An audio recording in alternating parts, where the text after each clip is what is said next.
వాళ్ళు వచ్చి. బాగుంది మాతాజీ. జగన్నాథ్ బలదేవ్ సుభద్రమ్మకి జై. హరే కృష్ణ మాతాజీ. థ్యాంక్ యూ వెరీ మచ్ మాతాజీ for wonderful darshan of Jagannath Baldev Subhadra. So prayers చేసుకున్నాం. ఎవరైనా చెప్తారా ప్రేయర్స్? నేను చెప్పమంటారా? మరి బోల్ మనలో చాలా మందికి వచ్చు కదా. ఓం అజ్ఞానతిమిరాంధస్య జ్ఞానాంజనాశలాకయ చక్షుర్మిలితమేన తస్మై శ్రీ గురువే నమః. నమో విష్ణుపాద శ్రీ చైతన్య మనోభీష్టం స్థాపితం येन భూతలే స్వయం రూపా కదా మహ్యం దదాతి స్వాపదాంతికం. వందేహం శ్రీగురో శ్రీయుతపదకమలం శ్రీగురూన్ వైష్ణవాంశ శ్రీరూపం సాగ్రజాతం సహగణ రఘునాథాన్వితం తం సజీవం సాద్వైతం సావధూతం పరిజన సహితం కృష్ణ చైతన్య దేవం శ్రీ రాధా కృష్ణ పాదాన్ సాగణ లలితా శ్రీ విశాఖాన్వితాంశ. हे कृष्ण करुणा सिंधु दीनबंधो जगत्पते गोपेश गोपिका कांता राधा कांता नमोस्तुते. तप्त कांचन गौरांगी राधे वृंदावनेश्वरी वृषभानुसुते देवी प्रणमामि हरिप्रिये. वाञ्छाकल्पतरुभ्यश्च कृपा सिन्धुभ्येव च पतितानां पावनेभ्यो वैष्णवेभ्यो नमो नमः. नमो विष्णुपादाय कृष्णपृष्ठाय भूतले श्रीमते भक्तिवेदांता स्वामिनीति नामिने. नमस्ते सारस्वती देवे गौरवाणी प्रचारिणे निर्विशेषा शून्यवादी पाश्चात्यादेशतारिणे. जय श्री कृष्ण चैतन्य प्रभु नित्यानंद श्री अद्वैत गदाधर श्रीवासादि गौरवृंदा. हरे कृष्णा कृष्णा कृष्णा हरे हरे हरे राम राम राम हरे हरे. जगन्नाथ बलदेव सुभद्रा मैया की जय. गौर निताई की जय. नरसिंहदेव भगवान की जय. निताई गौर सीतानाथ प्रेमानंदे. मूकं करोति वाचालं पंगुं लंघायते गिरिं यत्कृपातमहं वन्दे श्रीगुरुं दीनतारिणं परमानन्दमाधवं श्रीचैतन्य ईश्वरं. సో మనం నిన్న ఏం శ్లోకం చెప్పుకుంటున్నాం గుర్తుందా ఎవరికన్నా? హరి బోల్. పోనీ ఏం చెప్పుకున్నాము? ఎక్కడ ఆపేసాము?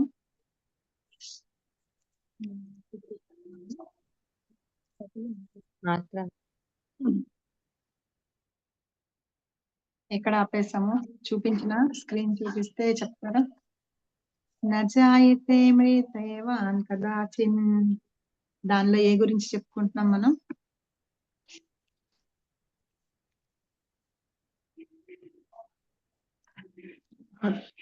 ఆత్మ జన్మించదు, శాశ్వతమైనది కాబట్టి మనం ఒక అణువులో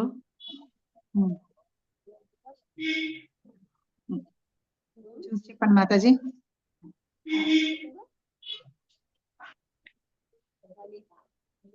పరీక్షితుల గురించి కూడా చెప్పుకున్నాము, ఉత్తాసుడు రాక్షసుల గురించి కూడా చెప్పుకున్నాము. అవి ఎక్కడ చదువుకున్నాం మనము? సహనం గురించి చెప్పుకున్నప్పుడు మనం పరీక్షిత్ మహారాజ్ గురించి చెప్పుకున్నాము, చిత్రకేతు మహారాజ్ గురించి చెప్పుకున్నాము. అది దీనికంటే ముందు శ్లోకం అన్నమాట. ఓకే, ఇక్కడ చెప్పారు కదా, ఆగమ పైనో నిత్య తాంసిత్యక్షత్వ భారత అంటే సహించడం నేర్చుకోవాలి కదా. దేనికి అంటే సుఖ దుఃఖాలకి, శీతోష్ణ సుఖ దుఃఖాలకి, వాటన్నిటికీ మనము సహించడం ఎలా ఉండాలి అని నేర్చుకుంటూ, భగవంతుని భక్తులు అంత సహనం ఉంటుంది అని వాళ్ళ గురించి మనం చెప్పుకుంటూ నిన్న చిత్రకేతు మహారాజ్ గురించి, మళ్ళీ పరీక్షిత్ మహారాజ్ గురించి వాళ్ళ స్టోరీ చెప్పుకున్నాం. సో తర్వాత అర్జునుడు వీళ్ళందరూ కూడా కదా. సో అందుకని అర్జునుడిని సహనం వహించమని చెప్తున్నారు అనమాట భగవంతుడు. ఓకే, పాయింట్స్ బాగా గుర్తుపెట్టుకుంటున్నారు. ఇక్కడ ఈ శ్లోకంలో ఏంటంటే ఆత్మ గురించి అన్నమాట. ఆత్మ యొక్క లక్షణాల గురించి చెప్తున్నారు ఇక్కడ. లక్షణాలు ఆత్మ ఎట్లా ఉంటుందిట? అది జననం ఉండదు, దానికి మరణించదు. చెప్పండి. అది జన్మించదు, శాశ్వతంగా ఉంటుంది. ఓకే, అది ఎవరి చేత చంపబడదు అన్నమాట, శాశ్వతంగా ఉంటుంది అని చెప్పారు. ఆత్మనేమో తర్వాత కూడా దేహం ఉమ్, దేహంను చంపేస్తుంది, ఉమ్. ఆత్మ మట్టుకు ఆత్మ శాశ్వతంగా మాత్రం ఉంది. శాశ్వతంగా శాశ్వతంగా ఉంటుంది. ఉంది. అది తర్వాత వేరే దేహంలోకి వెళ్తుంది అని చెప్పుకున్నాం. ట్రాన్స్ఫర్మేషన్ అవుతుంది అంటే వేరే దేహంలోకి వెళ్తుంది ఆత్మ. అది చిన్న కణంలాగా ఉంటుంది అని వృక్షాలలో చెప్పి కూడా వృక్షాలలో కూడా ప్రాణం ఉంటుంది. కరెక్ట్, వాటిల్లో కూడా ఉంటుంది, అన్నిట్లోనూ ఉంటుంది అని చెప్పాం. సరేనా? తర్వాత నెక్స్ట్ కరెక్ట్ గా గుర్తు పెట్టుకున్నారు. ఇప్పుడు ఇది ఈ భగవద్గీతలో ఈ శ్లోకం నజాయితే మృత్యవ కదాచిన్ అని చెప్పాం కదా, అదే శ్లోకము సేమ్ అవే చెప్పుతూ మనకి కఠోపనిషత్తులో కూడా ఉందన్నమాట. ఆ రిఫరెన్స్ ఇస్తున్నారు ఇక్కడ ప్రభుపాద మనకి.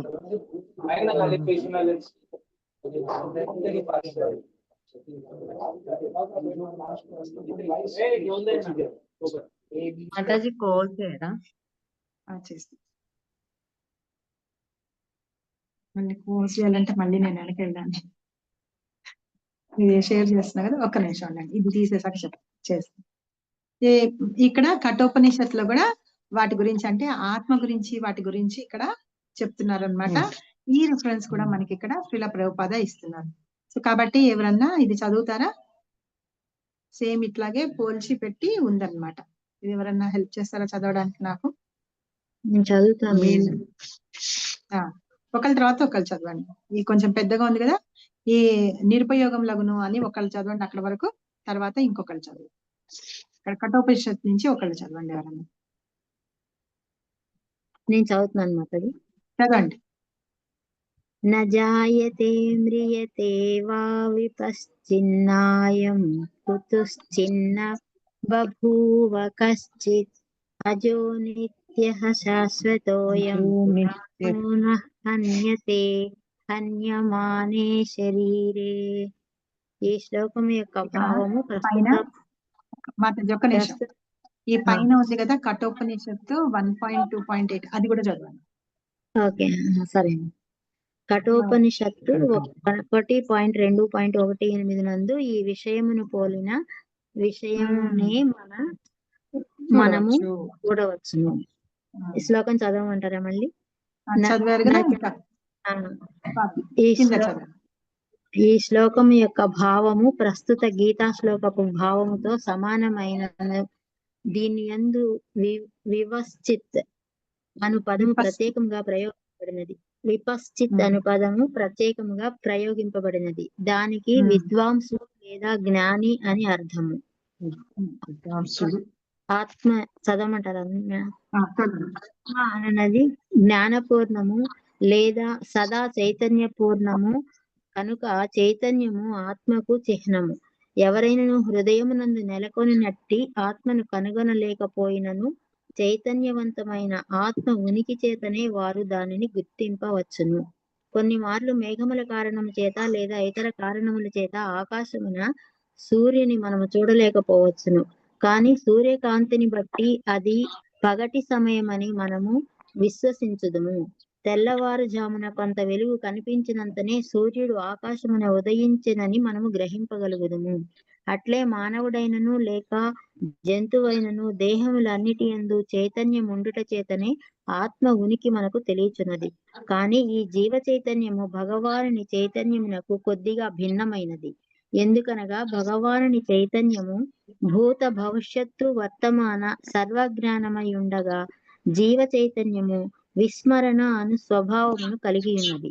జీవుడు తన నిజ స్థితిని విస్మరించినప్పుడు దానిని పునరుద్ధరించుకొనుటకై శ్రీకృష్ణ భగవానుని ఉత్తమ బోధనల ద్వారా జ్ఞానమును మరియు వికాసమును పొందగలడు. అంతేకాని విస్మరణ స్వభావము కలిగినట్టి జీవాత్మ వంటి వాడు కాడు శ్రీకృష్ణ భగవానుడు. లేనిచో అతని భగవద్గీత బోధనలను నిరుపయోగములగును.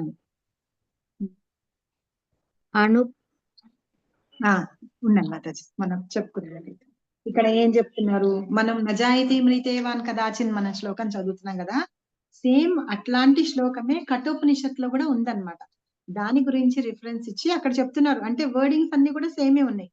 నిన్న మనం చదువుకున్నాం కదా, అందులో మనం ఏం చెప్పుకున్నాము, ఒక మనిషి అనేది 6 6 రకాల చేంజెస్ కి వాళ్ళు లోన్ అవుతూ ఉంటారు అని చెప్పి చెప్పుకున్నాం. అవునా? అవును మాతాజీ. 6 రకాల చేంజెస్ కి ప్రతి ఒక్క మనిషి చేంజ్ అవుతూ ఉంటారు అని చెప్పి కూడా మనం చెప్పుకున్నాము. ఇలా కొన్ని ఇంపార్టెంట్ పాయింట్స్ ఉంటాయి కదా, అవన్నీ మీరు నోట్ చేసి పెట్టుకోండి. 6 విధాలైన ఒక దేహము 6 విధాలైన మార్పులకి గురి అవుతుంది. తర్వాత ఈ ఆత్మ యొక్క లక్షణాలన్నీ కూడా మనం చదువుకుంటున్నాం. అయితే ఇక్కడ కఠోపనిషత్తులో కూడా సేమ్ ఇదే ఉందన్నమాట. ఈ శ్లోకం ఎవరు చెప్పారు? కృష్ణ భగవానుడు స్వయంగా అర్జునుడితో చెప్తున్నాడు అనమాట. సో అదే ఉపనిషత్తులో కూడా ఉంది అని చెప్పి, ఈ శ్లోకంలో అంటే కఠోపనిషత్తులో చెప్పిన శ్లోకంలో, గీత చెప్పిన శ్లోకంలో ఏదైతే భావం ఉందో సమానంగా ఉందన్నమాట. రెండు ఈక్వల్ గా వచ్చే మీనింగ్ వచ్చేటట్టుగానే ఉన్నాయని చెబుతూ, ఇప్పుడు ఇందాక చెప్పిన శ్లోకంలో విపశ్చిత్ అని ఉండటం. ఆ విపశ్చిత్ అనే దానికి ఏంటంటే విద్వాంసుడు లేక జ్ఞాని అని అర్థం అన్నమాట. అయితే జ్ఞాని అంటే ఎవరు అంటే, మనం ఏదో పుస్తకాలన్నీ చదివేసుకున్నాము, వేదాలు చదివామా, ఇంకేవో చదివామా, అది కాదు నిజమైన జ్ఞానం అంటే. ఎవరంటే భగవంతుడి గురించి తెలుసుకుంటారో, భగవంతుడికి ఒక జీవికి గల సంబంధాన్ని తెలుసుకుంటారో అది నిజమైన జ్ఞానం అన్నమాట. అది తెలుసుకోకపోతే గనక మనము జ్ఞానం అని అనబడము అని. అయితే ఈ ఆత్మ గురించి తెలుసుకోవాల్సిన సంపూర్ణమైన జ్ఞానం ఏదైతే ఉందో అది తెలుసుకుంటే మనము కృష్ణ చైతన్యంలో ఉన్నట్టు అని చెప్పి చెప్తున్నారు అనమాట. అంటే ఇప్పుడు చూడండి, ఇప్పుడు మన శరీరంలో ఆత్మ ఉంది. ఈ ఆత్మ వెళ్ళిపోయింది అనుకోండి, మనలో చైతన్యం ఉండదు, అంటే కాన్షియస్ ఉండదు అనమాట. మనం శరీరం కదలదు, ఏమీ చెయ్యలేదు. మన ఆత్మ ఉన్నంత వరకే మనలో చైతన్యం ఉంటుంది. ఆ విషయాన్ని మనం తెలుసుకోవాలన్నమాట. ఎవరైనా సరే ఒకవేళ ఆత్మ వెళ్ళిపోయిందంటే చైతన్యం ఉండదు అని. ఆ రకంగా ఒక మనిషి అంటే బ్రతికి ఉన్నాడు లేదు అనేది మనం ఎలా గుర్తించగలము? మాట్లాడండి మాతాజీ, ఎవరైనా మాట్లాడండి. చేతన ద్వారా మాతాజీ. చూస్తాము అంటే వాళ్ళు శ్వాస తీసుకుంటూ ఉన్నారని చూస్తాం. అంటే ఏంటి, మనం నిజంగా తెలుసుకోవాల్సింది వాళ్ళు శ్వాస తీసుకుంటున్నా సరే ఆత్మ వాళ్ళలో ఉందన్నమాట. ఎప్పుడైతే ఆత్మ వదిలిపెట్టి వెళ్ళిపోతుందో అప్పుడు వాళ్ళు మరణించినట్టు లెక్క. అప్పుడు శ్వాస గీస ఏమి ఆడవన్నమాట. అయితే మనం దాన్ని, ఆ చైతన్యాన్ని, ఆత్మ యొక్క ఉనికిని తెలుపుతుంది. ఆత్మ ఆ శరీరంలో ఉందా లేదా అనేది తెలుపుతుంది అనమాట. అది ఇక్కడ చెప్పేది. చైతన్యవంతమైన ఆత్మ ఉనికిని చేతనే ఎవరినన్నా మనం గుర్తింపగలుగుతాము, అంటే వాళ్ళు ఉన్నారా లేదా అనే విషయాన్ని మనం గుర్తించగలుగుతాము అని ఇందులో చెప్తున్నారు. అయితే ఒక్కొక్కప్పుడు ఏంటంటే ఆకాశంలో సూర్యుడు వస్తాడు కదా, సూర్యుడు వచ్చినప్పుడు కొన్ని కారణాల మూలంగా సూర్యుడు బయటికి కనిపించడు. కానీ పగలిపూట సూర్యుడు ఉంటే కొంచెం వెలుతురు ఉంటుంది, మేఘాలు కప్పేసి ఉంటాయని. మనం ఏమనుకుంటాము, మేఘాలు కప్పేసి ఉంటాయని. కానీ శ్రీల ప్రభుపాద ఏం చెప్తారంటే ఆకాశంలో నక్షత్రాలు గాని మేఘాలు గాని అవన్నీ కూడా ఈ వీటిలోని పార్ట్ అనే చెప్తారనమాట. సూర్యుడు అక్కడ ఉంటూనే ఉంటాడు, కానీ ఆకాశంలో ఉన్న మేఘాలని ఆయన కప్పేయడం కాదు, మేఘాల వెనకాలకి ఆయన వెళ్తాడు అని అలాగా చెప్తారనమాట శ్రీల ప్రభుపాద. అలాగే మన అజ్ఞానం అనేది అసలు ఆల్రెడీ మనకి జ్ఞానం ఉంటుంది, కానీ ఏంటంటే మన అజ్ఞానము దాని మీద కప్పబడేసి ఉంటుంది అనమాట. భగవంతుడిని తెలుసుకోకుండా కప్పబడేసి ఉంటుంది అని చెప్పేసి. అయితే ఇక్కడ సూర్యకాంతి పగటి సమయంలో వస్తుంది కదా, వచ్చినప్పుడు మబ్బులు వస్తాయి. ఇప్పుడు మనకి వానలు అవి పడుతున్నప్పుడు మబ్బులు వస్తాయి. అంటే సూర్యుడి కాంతి కొంత ఉంది కాబట్టి కదా మనకి పగలని తెలుస్తుంది. మొత్తానికి చీకటి అయిపోదు కదా, రాత్రి ఉన్నట్టుగా చీకటి అయిపోదు. కాబట్టి సూర్యుడు ఉన్నాడా లేదా? సూర్యుడు ఉన్నాడనమాట. కాబట్టి అలాగే ఒక మనిషిలో వాళ్ళు మంచంలో పడి ఉన్నా, ఎట్లా ఉన్నా, ఏమున్నా సరే వాళ్ళలో ఆత్మ అనేది ఉందన్నమాట. ఆ చైతన్యం ఉంది కాబట్టి వాళ్ళు ఉంటారు అని చెప్పేసి మనం తెలుసుకోవాలి. ఒక్కొక్కప్పుడు తెల్లవారుజామున పొద్దున్నే కూడా కొంచెమే వెలుగు కనిపిస్తుంది. అప్పుడు ఇంకా సూర్యుడు ఆకాశానికి ఉదయించలేదు, కానీ ఆయన యొక్క వెలుగు అనేది వస్తుంది కదా. వెలుగు వస్తుంది కాబట్టి మనకి పొద్దున ఇప్పుడు 5:30 5:30 అయినా సరే వెలుతురు వచ్చేస్తూ ఉంటుంది. అంటే సూర్యుడు ఇంకా ఉదయిస్తూ ఉన్నారు కాబట్టి ఆయన వెలుగు మొత్తం వస్తూ ఉంటుంది అనమాట. అలాగా అర్థం చేసుకుంటూ ఉండాలని చెప్పి. అలాగే ప్రతి జీవిలోను, మానవుడైనా సరే జంతువైనా సరే ఎవరిలో అయినా సరే చైతన్యం ఉంది అని అంటే గనక వాళ్ళలో ఆత్మ ఉంది అని అర్థం అన్నమాట. ఆత్మ ఉంది, దాని ఉనికి అంటేను దాని గుర్తింపు ఎలా తీసుకుంటామంటే ఆ మనిషిలో చైతన్యం ఉంది అంటే గనక ఆత్మ ఉంది అని అర్థం చేసుకోవాలి అని చెప్తున్నారు. ఎందుకంటే భగవంతుడు అన్ని ఉన్నాయని, అంటే ఈ జీవుల యొక్క చైతన్యము భగవంతుని యొక్క చైతన్యానికి డిఫరెంట్ గా ఉంటుంది.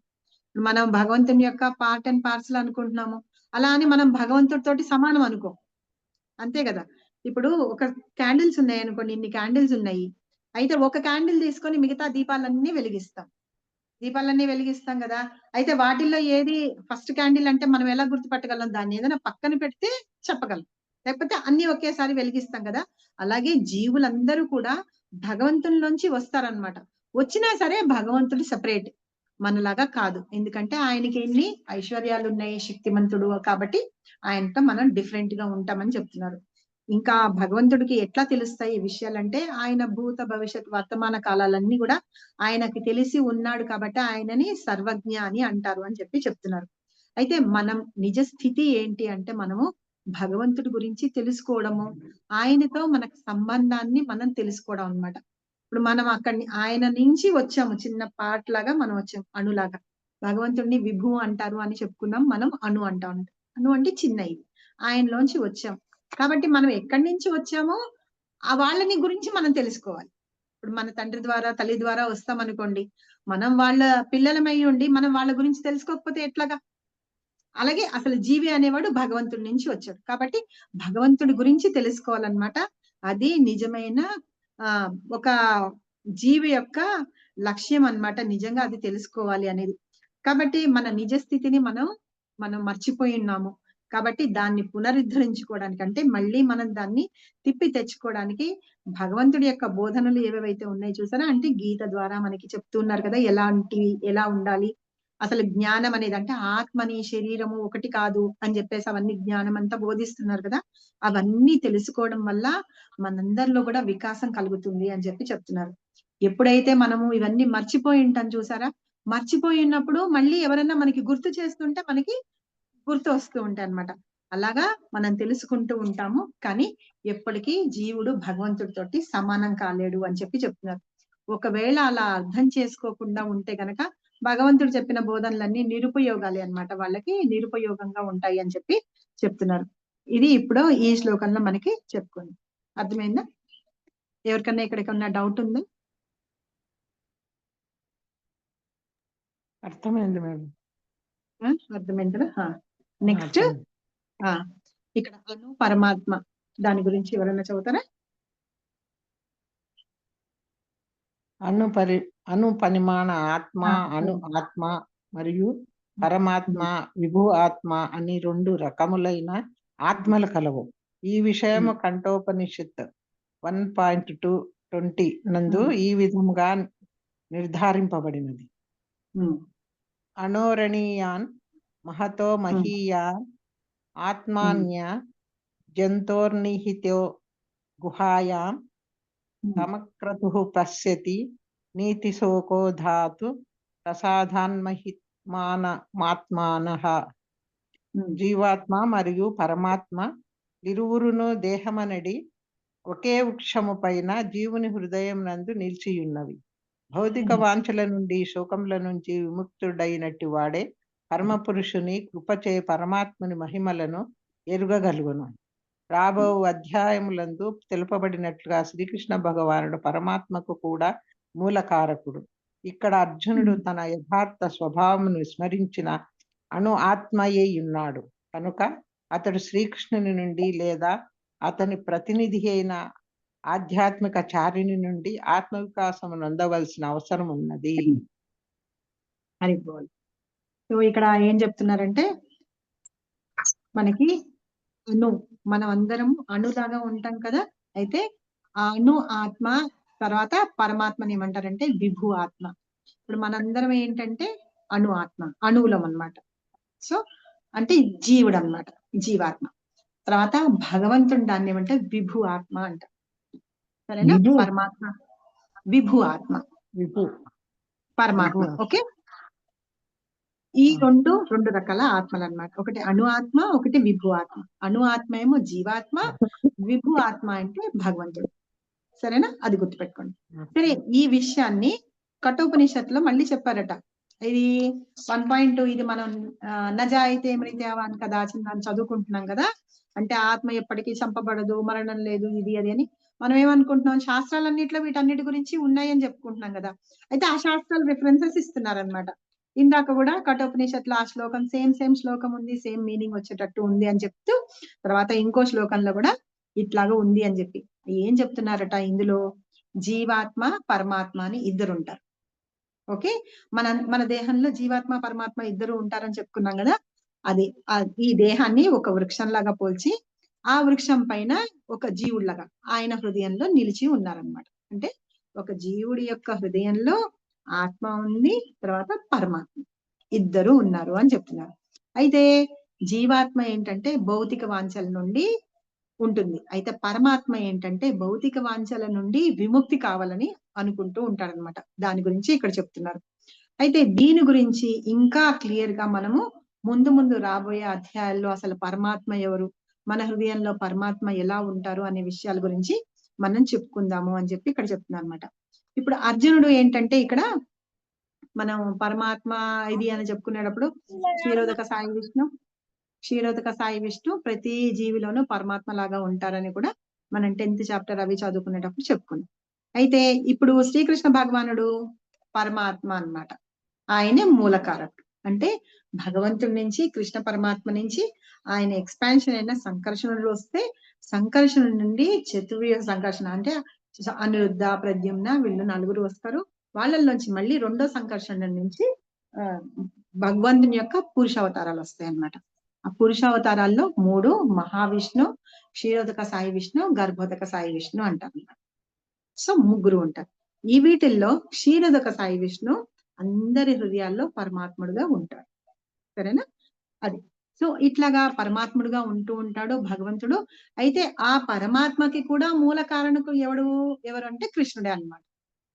అంటే ఆయన నుంచే ఎక్స్పాన్షన్ వచ్చింది కాబట్టి అర్జునుడు తన యథార్థ స్వరూపాన్ని తెలుసుకోవాలి, నేను అణు ఆత్మను అని తెలుసుకొని ఉండాలి అని చెప్పేసి చెప్తూ, ఇది మనం ఇవన్నీ ఎలా తెలుసుకుంటాము అంటే ఒక ఆధ్యాత్మిక గురువు ద్వారా మనం తెలుసుకుంటాము అని చెప్పి చెప్తున్నారు. అలా తెలుసుకోవడం మూలంగా ఏంటంటే మనకి అజ్ఞానం అనేది వస్తుంది అని చెప్పేసి చెప్తున్నారు అనమాట. కాబట్టి అందుకనే ఇప్పుడు అర్జునుడు మర్చిపోయినాడా అంటే మర్చిపోలేదన్నమాట. నిజంగా చెప్పాలంటే అర్జునుడి చేత యుద్ధం చేయించడానికి, ఇవన్నీ మన కోసం తెలియచెప్పడానికి భగవంతుడు అర్జునుడిని ఒక ఇన్స్ట్రుమెంట్ లాగా ఉపయోగించుకుంటున్నారు అనమాట. ఉపయోగించుకొని అర్జునుడి ద్వారా మనకి జ్ఞానాన్ని అంతటిని ఇస్తున్నారు అని చెప్పి మనం ఇందులో అర్థం చేసుకోవాలి. దాన్నే ఆత్మ వికాసం పొందుతామన్నమాట. అంటే మన హృదయంలో జ్ఞానం అనేది వస్తుంది. మనం రోజు చదువుకుంటాం కదా, ఓం అజ్ఞాన తిమిరాంధస్య జ్ఞానాంజన శలాకయ అని చదువుకుంటాం కదా. అందులో ఏంటంటే అజ్ఞానం అనే అంధకారంలో మనం ఉండిపోయినంట. మన కళ్ళు ఎట్లా ఉన్నాయంటే కళ్ళు ఒక తెల్లటి పొరలాగా వస్తుంది కదా. ఆ పొర అనేది ఏంటంటే అది కప్పేసి ఉండబడి మనము అజ్ఞానంతో మనం భగవంతుని గాని విషయాలు గాని తెలుసుకోలేకపోతున్నాం. అయితే గురువు అనేవాడు ఏం చేస్తారటంటే జ్ఞానాంజన శలాకయ అని చెప్తున్నారు అనమాట. అంటే దాని తెరని, ఆ పొరని తొలగించి నిజమైన జ్ఞానాన్ని మీరు ఏది చూడాలి అని చెప్పేసి మనకి భగవంతుడు అది ఆధ్యాత్మికాచార్యుడు చూపిస్తూ ఉంటారు అని చెప్పి చెప్తున్నారు అనమాట. చక్షుర్మీలితమేన తస్మై శ్రీ గురవే నమః. ఆ కళ్ళతోటి మనకి తీసేసిన తర్వాత ఆ కళ్ళతోటి మనకి భగవంతుడిని గాని ఆ జ్ఞానాన్ని గాని మనం తెలుసుకోవాలి అని చెప్తున్నాం. సో ఇక్కడ వరకు మీకు అర్థమైందా? మనము 18 days కోర్స్ లో చెప్పుకుంటున్నప్పుడు నేను మీకు అందరికి ఒక స్టోరీ చెప్పాను. ధనుర్ధర్ దాస్ అని చెప్పి, గుర్తుందా మీకు అందరికి? వాళ్ళ ఆవిడ చాలా అందంగా ఉంటుంది. ఇట్లా ముందు వస్తూ ఉంటే అతను ఆవిడకి ఎదురుకుండా ఇట్లా ఉండి పైన గొడుగు పట్టుకొని వెళ్తూ ఉంటాడు. రామానుజాచార్యులు పిలిచి, అసలు అంత భగవంతుడు వెళ్తూ ఉంటే, ప్రొసెషన్ వెళ్తూ ఉంటే, ఊరేగింపు వెళ్తుంటే ఎవరన్నా భగవంతుడిని దర్శించుకోవాలని అనుకుంటారు, కానీ వీడేంటి భగవంతుడిని వదిలిపెట్టేసి భార్యని దర్శించుకుంటున్నాడని తీసుకొని పోయి శ్రీరంగంలో భగవంతుడు ఉండి ఆయనకి భగవంతుడి దర్శనం చూపిస్తారు అనమాట. అంటే మామూలుగా మనం కూడా ఎప్పుడైనా సరే అందరూ ఉంటారనుకోండి, మనం వెళ్తాం ఇలా దండం పెట్టుకొని వస్తాం. కానీ మనం భగవంతుడు ఇట్లా ఉంటారు, ఆయన కళ్ళు ఇట్లా ఉంటాయి, అవన్నీ మనం మన స్క్రిప్చర్స్ లో చదువుకుంటూ ఉంటాం. కుంతీదేవి పాడుతూ ఉంటుంది అనమాట. నమః పంకజ నాభాయ, నమః పంకజ మాలినే, నమః పంకజ నేత్రాయ, నమస్తే పంకజాంగ్రే అని. సో అట్లా ఏంటంటే ఆయన కళ్ళు ఇట్లాగా పంకజంలా రేకుల్లాగా ఉంటాయట భగవంతుడి. అప్పుడు మనం చూస్తాం, ఆహా నిజంగానే భగవంతుడి కళ్ళు అట్లా ఉన్నాయి కదా, మన గురువులు చెప్పింది అలా అనుకుంటాం. లేకపోతే మన ధ్యాస అంతా ఎక్కడికి వెళ్ళిపోయింది, ఎన్ని క్యారెట్ల బంగారం పెట్టారు భగవంతుడికి, ఎలాంటివి వేశారు, ఆయనకి వేసిన దోవతి ఎట్లాంటిది ఇది ఉంది, అది ఎట్లాంటిది, అలాంటి వాటి మీదకి వెళ్ళిపోతుంది. కానీ భగవంతుని యొక్క రూపం అన్నమాట. స్థూల రూపం ఏదైతే ఉందో దాన్ని మన కవులు, మన భక్తులు వాళ్ళందరూ వర్ణించినట్టుగా మనం తెలుసుకోలేకపోతాం అన్నమాట. ఎప్పుడైతే ఆధ్యాత్మిక ఆచార్యుడు మనకి ఇందులో ఇట్లా ఉన్నది మనం తెలుసుకోవాలి అని చెప్తూ ఉంటారు చూసారా, అప్పుడే మనం తెలుసుకోగలుగుతాం. సో అందుకని జీవితంలో అందరికీ ఆధ్యాత్మిక ఆచార్యుడు అవసరము. దాంతో పాటు ఇప్పుడు ఏంటంటే ఈ ఆత్మ గురించి మనకి ఇప్పటి వరకు తెలియదు. నిజంగానే చెప్పాలంటే మనం మామూలుగా ఈ కృష్ణ కాన్షియస్ లోకి రావడానికి భగవద్గీత చదువుకుంటున్నప్పుడు మాత్రమే మనకు తెలిసింది ఈ ఆత్మ గురించి, అసలు జ్ఞానం అదంతా మనకు తెలిసింది. సో ఇవంతా మనకి ఆధ్యాత్మిక ఆచార్యుడు నేర్పిస్తారు, చెప్తారు అని చెప్పి మనం ఇక్కడ ఈ శ్లోకంలో నేర్చుకుంటున్నాము. అది పైగా ఏంటంటే ఆత్మ యొక్క గొప్ప లక్షణాల గురించి కూడా మనం ఇక్కడ తెలుసుకున్నాం అన్నమాట. సో నెక్స్ట్ శ్లోకంకి వెళ్దాము. ఇప్పటి వరకు మీకు ఏమైనా డౌట్స్ ఉన్నాయా ఎవరికన్నా? మాతాజీ ఆ భక్తుడి పేరేంటి మాతాజీ? ధనుర్ధర్ దాస్. ధనుర్ధర్. ఓకే. నెక్స్ట్ శ్లోకంకి వెళ్దాము. చాలా మంచి శ్లోకము. ఇప్పుడు ఈ చాప్టర్ లో ఉండే శ్లోకాలన్నీ చాలా మంచి శ్లోకాలే, చాలా బాగుంటాయి. ఇది వాసాంసి జీర్ణాని యథా విహాయ నవాని గృహ్ణాతి నరోపరాణి తథా శరీరాని విహాయాని అన్యాని సంయాతి నవాని దేహి. చదువుతారా ఎవరన్నా? చెప్పించరా? వాసాంసి జీర్ణాని యదా విహాయ నవాని గృహ్ణాతి నరోపరాణి తథా శరీరాణి విహాయ జీర్ణాన్యాని సంయాతి నవాని దేహి. హరే కృష్ణ. హరే కృష్ణ. ఇంకెవరన్నా చదువుతారా? వాసాంసి జీర్ణాని యథా విహాయ నవాని గృహ్ణాతి సరోపరాణి తథా శరీరాణి విహాయ జీర్ణాస్త్రిన్యా అన్యాని సంయాతి నవాని దేహి. హరే కృష్ణ. వాసాంసి జీర్ణాని యదా విహాయ నవాని గృహ్ణాంతి సరోపరాణి తదా శరీరాని విహాయ జీర్ణాన్యాని సంయాతి నవాని దేహి. హరే కృష్ణ మాతాజీ. సరోపరాణి కాదు, నరోపరాణి. సారీ మాతాజీ. హరే పర్వాలేదు. ఇంకెవరైనా చదువుతారా? వాసాంసి జీర్ణాని యదా విహాయ నవాని గృహ్ణాతి నరోపరాణి తదా శరీరాని విహాయ జీర్ణాన్యాని సంయాతి నవాని దేహి. హరే కృష్ణ. అది విడగొట్టినప్పుడు అన్యాని అంటారు అన్నమాట. సరేనా? సో మనము దీని వర్డ్ బై వర్డ్ మీనింగ్ చదువుకున్నాం. ఫస్ట్ వాసాంసి అంటే ఏంటంటే వస్త్రాలు, జీర్ణాని అంటే పాతవైపోతాయి కదా, శిథిలమైపోతాయి. శరీరం కూడా శిథిలం అవుతుంది. అలాగే బట్టలు కూడా వెలిసిపోతాయి, చిరిగిపోయి ఇట్లాగా పికిలిపోతూ ఉంటాయి కదా, అలాగనమాట. వాటిని శిథిలమైపోవడం అంటారు అనమాట. యథా అంటే విధంగా, ఎలా అయితే పాత వస్త్రాలన్నీ జీర్ణమైపోయి శిథిలమైపోతాయో ఆ విధంగా విహాయ అంటే విడిచి, వాటిని వదిలిపెట్టేస్తాం కదా, వదిలిపెట్టి నవాని నూతన వస్త్రాలన్నీ గ్రహణాతి అంటే గ్రహిస్తాము.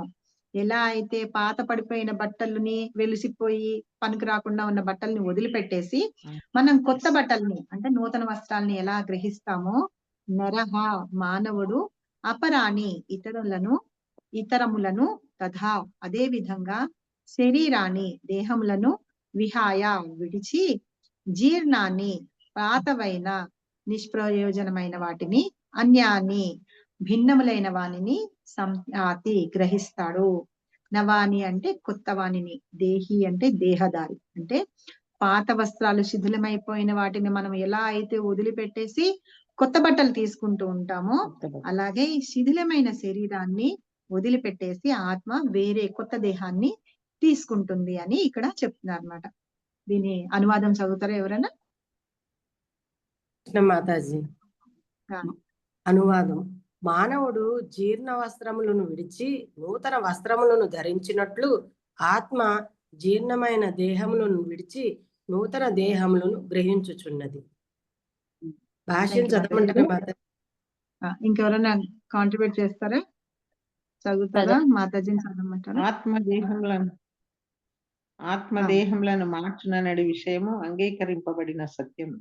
ఆత్మ ఉనికిని అంగీకరింపని ఆధునిక విజ్ఞాత శాస్త్రవేత్తలు ఏ విధముగా హృదయం నుండి శక్తి కలుగునో వివరింపలేకున్నను దేహం నందు జరిగిన మార్పులను అంగీకరించియే తీరవలెను. శైశవము నుండి బాల్యం వరకు, బాల్యం నుండి యవ్వనం వరకు, యవ్వనం నుండి ముసలితనం వరకును కలుగు దేహమునందలి మార్పులను వారు అంగీకరింపవలసి ఉన్నది. ముసలితనము పిమ్మట మార్పు అనున్నది వేరొక దేహమును కలుగజేయును. ఈ విషయము ఇది వరకే పూర్వ శ్లోకం 2.13 నందు వివరింపబడినది. సో మానవుడు జీర్ణ వస్త్రాలను వదిలిపెట్టేసి నూతన వస్త్రాలు ఎలా ధరిస్తూ ఉంటాడో, ఆత్మ ఏం చేస్తుందంటే శిథిలమైపోయిన ఈ శరీరాన్ని వదిలిపెట్టి కొత్త దేహాలని గ్రహిస్తూ ఉంటుంది అన్నమాట. అయితే ఈ ఆత్మ దేహాలని మారుస్తూ ఉంటుంది చూసారా, ఆ విషయాన్ని మనము విశ్వసించాలి. అది తప్ప వేరే ఇది లేదనమాట. అదే అర్థం చేసుకోవాలి ఆ ఉనికిని. ఈ శాస్త్రజ్ఞులందరూ ఏంటంటే మనిషి ఎలా ఉంటాడు, ఎలా పోతాడు, ఇవి అన్ని తెలుసుకోగలిగారు. కానీ మనిషి పోయిన తర్వాత ఆత్మ ఎక్కడికి వెళ్ళిపోతుంది అనే విషయాన్ని వాళ్ళు తెలుసుకోలేకపోయినారనమాట. కాబట్టి ఏంటంటే వాళ్ళు ఏ హృదయం నుండి ఎక్కడికి నుంచి శక్తి వస్తుందో అవన్నీ వాళ్ళు తెలియచెప్పలేకున్నారు సైంటిస్టులు అందరూ. ఎలాగే ఎప్పుడైతే మనం ముందు శ్లోకంలో కూడా చదువుకున్నాం కదా, కౌమారం యవ్వనం జరా గుర్తుందా? కాబట్టి ఏంటంటే దేహినో అస్మిన్ యథాదేహే కౌమారం యవ్వనం జర. సో ఏంటంటే చిన్న పుట్టినప్పటి నుంచి తర్వాత వాళ్ళు బాల్యం వస్తుంది, తర్వాత వృద్ధాప్యం వస్తుంది, యవ్వనము, వృద్ధాప్యము, ఎలా అయితే ముసలితనం, అలా చిన్న చిన్నగా ఒక్కొక్క స్టేజ్ ని బట్టి మనిషిలో శరీరంలో మార్పులు జరుగుతూ ఉంటాయి చూసారా. వాటిని మనం కంపల్సరీగా అంగీకరించాల్సిందే. అలా జరుగుతున్నప్పుడు ఆ ఆత్మలో మార్పు అనేది ఉండదన్నమాట. ఎప్పుడైతే శిథిలం అయిపోతుందో అప్పుడు మాత్రమే ఈ దేహాన్ని వదిలిపెట్టి ఆ ఆత్మ వేరే దేహానికి వెళ్ళిపోతుంది అని ఇక్కడ మనం అర్థం చేసుకుంటాం. ఇది ఇంకా నెక్స్ట్ పారాగ్రాఫ్ ఇంకెవరన్నా చదవండి. హరే కృష్ణ మాత. ఒక దేహము నుండి మరొక దేహమునకు ఆత్మ యొక్క మార్పు పరమాత్మ కృపచేతనే సాధ్యమగుచున్నది. ఒక మిత్రుని కోరికను మరొక మిత్రుడు తీర్చునట్లు ఆత్మ యొక్క కోరికను పరమాత్మ తీర్చును.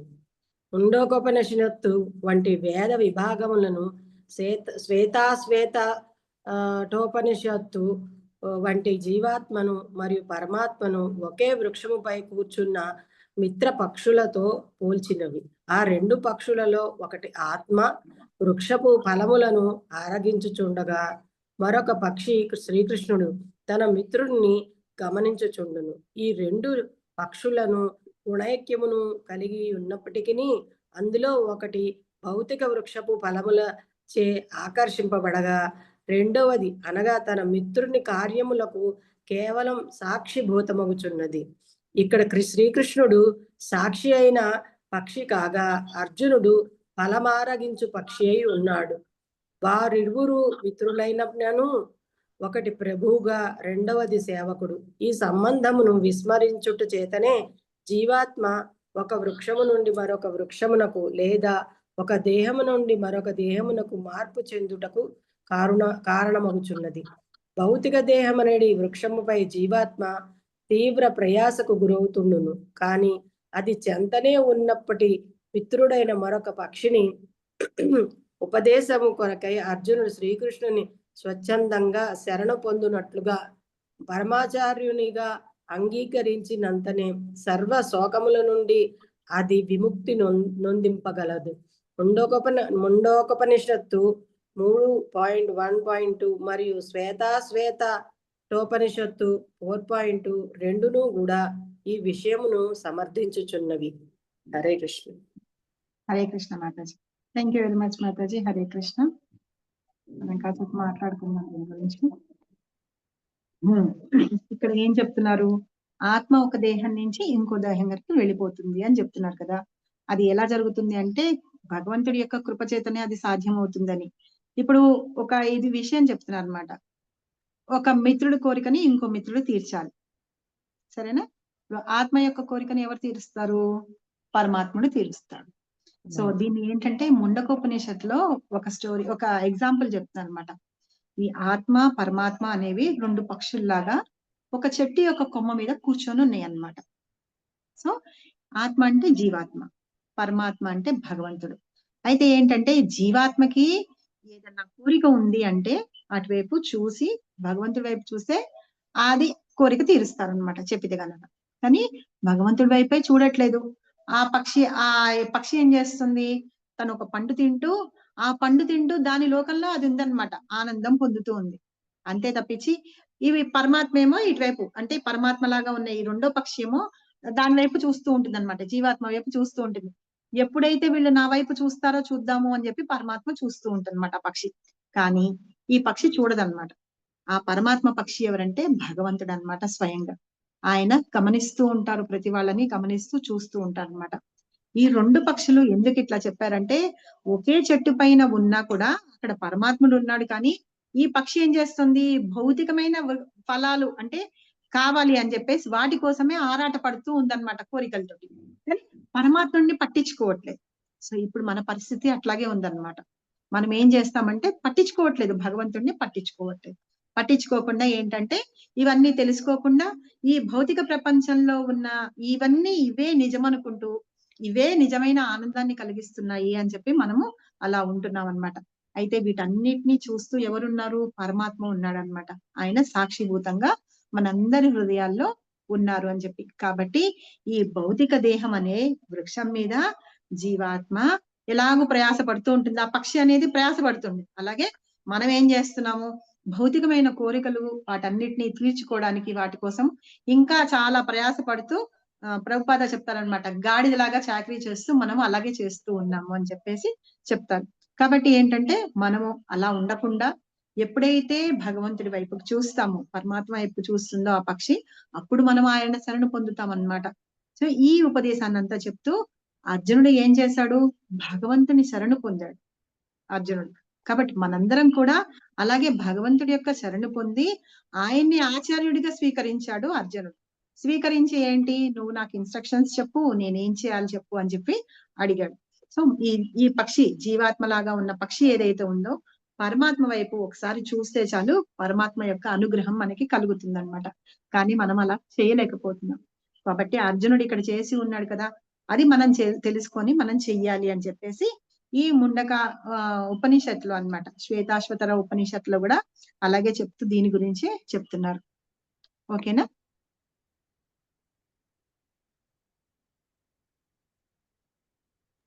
మాతాజీ హరే కృష్ణ. చెప్పండి మాతాజీ.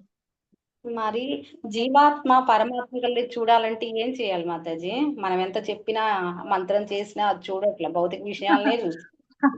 అవును, కష్టపడుతుంది. కాబట్టి ఏంటి, మనం దాన్ని తీసుకొని వచ్చి కూర్చోపెట్టి మనం చేయించాలన్నమాట.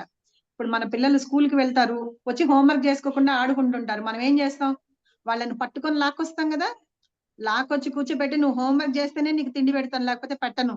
వాళ్ళకి ఇష్టమైంది పెట్టి మనం ఏం చేస్తాం, వాళ్ళని మభ్య పెడుతూ ఉంటాం అనమాట. నీకు కేక్ ఇష్టం కదా, నువ్వు హోంవర్క్ ఫినిష్ చేయి, కేక్ ఇస్తా, లేకపోతే చాక్లెట్ ఇస్తా, ఇజ్జే. అలాగే మనం దాన్ని కూడా పట్టుకొని వచ్చి కూర్చోపెట్టాలన్నమాట.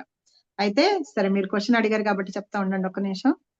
చైతన్య మహాప్రభు ఎవరు అని చెప్పాను కదా, Chaitanya Mahaprabhu south India tour వెళ్తారనమాట.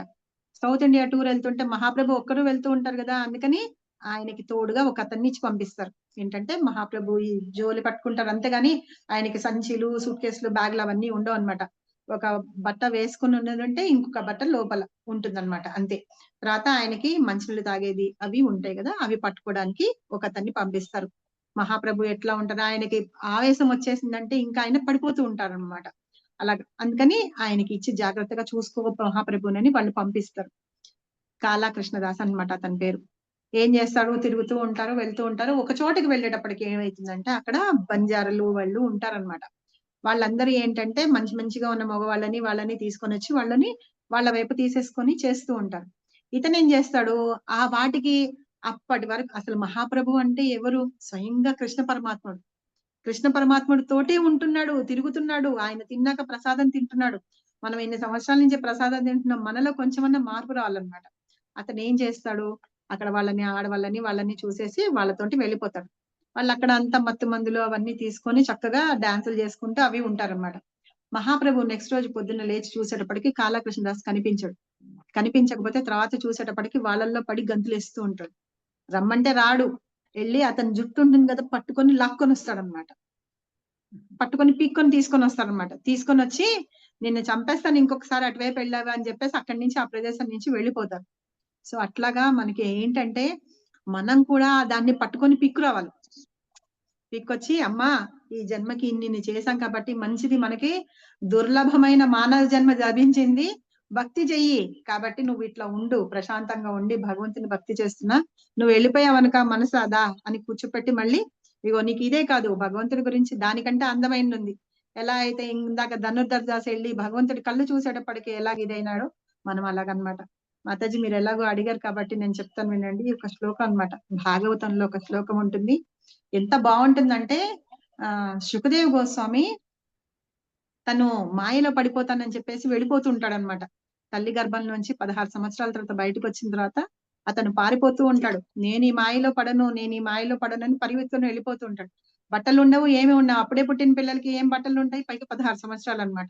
అలాగ వెళ్ళిపోతూ ఉంటే వ్యాస భగవానుడు ఆయన వెనకాల పరిగెత్తి అలసిపోతాడు. ఎక్కడ వచ్చేటట్టు లేడు అని చెప్పేసి ఏం చేస్తాడంటే తన శిష్యులకి కొన్ని శ్లోకాలు నేర్పిస్తాడనమాట. శ్లోకాలు నేర్పిస్తే వాళ్ళు ఏం చేస్తారు, అక్కడ ఉన్నంత ప్లేస్ లో అంతా వాళ్ళు కట్టెలు అవన్నీ ఏర్పొస్తూ ఉంటారు కదా, వాళ్ళు వండుకోవడానికి వాటికి అలా చేసుకొని ఉంటూ ఈ శ్లోకాలు పాడుతూ ఉంటారన్నమాట. ఒకటి శ్లోకం ఏంటంటే భగవంతుని రూపాన్ని గురించి వర్ణిస్తూ ఉంటారు. ఇంకో శ్లోకం ఏంటంటే భగవంతుడు పూతనని, పూతన ఎంత బ్రహ్మ రాక్షసి, అప్పుడే పుట్టిన పిల్లాడికి పాలు ఇవ్వడానికి తను విషం ఇది చేసుకొని వస్తుంది చంపేయడానికి. అలాంటి పూతనని కూడా భగవంతుడు ముక్తి కలిగించేశాడు. అలాంటి గొప్ప భగవంతుడు అని చెప్పి అక్కడ పొగుడుతూ, ఇంకొకటి భగవంతుడు ఎంత అందంగా ఉంటారు, ఎలా ఉంటారు అని చెప్పేసి ఒక శ్లోకం ఉందన్నమాట. 10th క్యాంటోలో ఉంది. అది ఎట్లా ఉంటుందంటే బర్హాపీడం నటవర బభు కర్ణయో కర్ణికారాం బిభ్రద్వాసా కనకపిశం వైజయంతీం రంధ్రాన్వేణో అధర సుధయా పూరయన్ గో ప్రబుంధైర్వందారణ్యం స్వపద స్వపదరామనం గీత కీర్తి. అంటే నాకు కొంచెం ఈ శ్లోకం పైహాట్లేదు అందుకని సరిగా రాలేదు, కానీ ఎంత బాగుంటుందంటే భగవంతుడ తల మీద నెమలి ఈకని ఆభరణంగా ధరించున్నాడట. ఆయన చెవులకి నీలి రంగులో కర్ణికా పుష్పాల్లాగా ఉన్నాయట. ఆయన చెవులకి బంగారం లాగా మెరిసిపోయే వస్త్రంతో ఉన్నాడట. వైజయంతి మాలను ధరించి ఉన్నాడట. ఆ బృందావనంలో అడవుల్లోకి వెళ్ళినప్పుడు ఆయన ఒక నృత్యకారుడిలాగా కనిపిస్తున్నట్టు, అంటే ఆయన నడక అంత నృత్యంలాగా ఉంటుందట. అలాగా ఆ నృత్యకారుడి రూపాన్ని చూస్తే, ఆయన రూపాన్ని ప్రదర్శిస్తూ ఉంటే ఆయన పాద ముద్రలు అన్ని అలా అలంకరించి ఉంటున్నాయట. ఎలాగా భూమి మీద అన్ని ఆ వేణువులకి రంధ్రాలు ఉన్నాయి చూసారా, ఆ రంధ్రాలని తన పెదవులకి పెట్టి గోపావాలుడు ఆయన అక్కడ మిగతా వాళ్ళందరినీ పిలుస్తున్నారట, వాయించి పిలుస్తున్నారట. ఎలా అని చెప్పి ఆయన మహిమల గురించి అది పాడుతూ ఉన్నారట. దానిలో ఎవరు, కృష్ణుడు వేణువుతో ఊగుతుంటే మనకి వేణువు ఆ సౌండ్ వస్తుంటేనే వినంగానే ఆ బాగుంది, ఇది బాగుంది, అది బాగుంది అనుకుంటాం కదా. కాదు, కానీ ఇక్కడ కృష్ణుడు ఏం చేస్తున్నాడంటే ఆ ఫ్లూట్ తోటి భగవంతుడి యొక్క మహిమల్ని ఆయన పాడుతూ ఉన్నట. అక్కడ గోపబాలురందరూ ఒక్కొక్క రాగానికి ఒక్కొక్క ఇది అన్నమాట. గోపికల్ని పిలవాలి అంటే ఒక రకం ఇది ఫ్లూట్ సౌండ్ ఉంటుంది. అదే తన ఫ్రెండ్స్ అందరినీ పిలవాలి ఆడుకోవడానికి అంటే ఇంకొక రకం సౌండ్ ఉంటుంది. అలాగే గోవుల్ని దూడల్ని ఆడించాలంటే ఇంకొక రకం సౌండ్. అలాగా ఆయన సౌండ్ వినగానే అవన్నీ వచ్చేస్తూ ఉంటాయి అన్నమాట. ఇలాగా వాళ్ళకి తెలుసు అలాగే ఏ సౌండ్ ఏంటి అని చెప్పి. ఆఖరికి మనకి అంబులెన్స్ లో ఇన్ని రకాల సౌండ్లు ఉంటాయి, అది ఎందుకు సౌండ్ అనే మనకి తెలియదు, అవునా. సో ఇట్లాగా కృష్ణుడి యొక్క ఫ్లూట్ సౌండ్లు ఇన్ని రకాలుగా ఉంటాయట. ఆ సౌండ్లు విని వాళ్ళందరూ వచ్చేస్తూ ఉంటారట. ఇలా భగవంతుడి యొక్క దివ్యమైన వర్ణన ఉంటుందన్నమాట.